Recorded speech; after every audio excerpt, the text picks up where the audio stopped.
if we go to this other side. So the first move we looked at, we go to this side, I lock. But if we go to the other, now what I want to do is I'll put my foot on his hip, I keep the Kimura grip, but I start to shrimp away.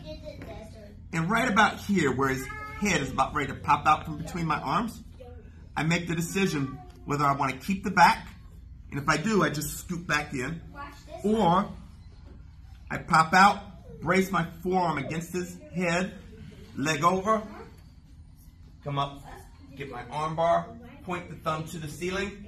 When you come back, here, like Julius can pull back, like he can pull back, he's got some strength. But if I just grab this thumb and pin it, like can you pull back? Like what's your muscles? That's a problem.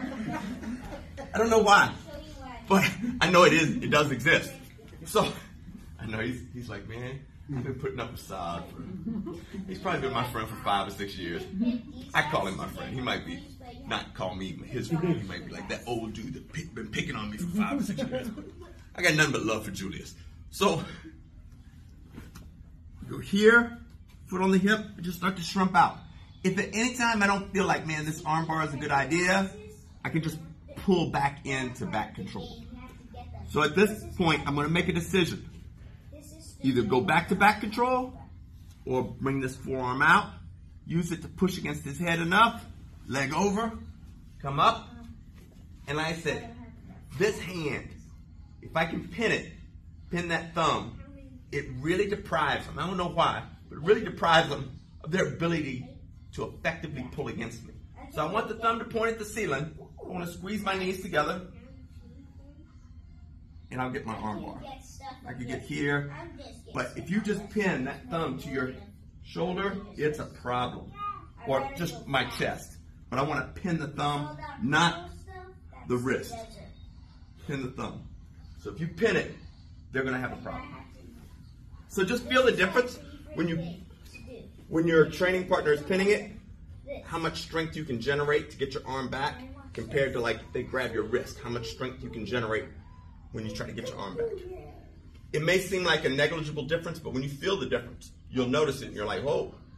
And the reason that's important is right now we're doing it with a complying training partner who's allowing me to get this arm bar without trying to pull their arm back. But when you spar, rest assured, that person is going to try with all their strength to get their freaking arm back. And that little bit of leverage of holding the thumb in just causes big problems. It's almost like, what do we seesaw when we was a kid? Yeah, like the farther back on the seat you are, the more leverage you got. But if you're further up on the board, not as much leverage. You know, so like you could have like on the very end, you could have a 100-pound person, but like halfway up the other side, you could have, say, a 200-pound person. And they could seesaw with each other. But if you put that 200-pound person on the other end, now it's just like it's sitting. The 100-pound person will not be able to pull the 200-pound person up. So it's a leverage thing. I think that makes sense. Did it? Okay, thanks, Julius. All right, how are you, Josh?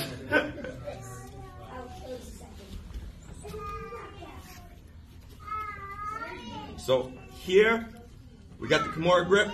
And mind you, the Kimura grip is helping me with my 4 doors concept. 3 are secured and locked. I'm just waiting for him to go through the 1 door that's unlocked, and that's the trap. So I get it over here, get that thumb. Pinning that thumb is going to be a game changer. Here, and then squeeze your knees together and get your nice little arm bar. Cool. Go slow. Enjoy.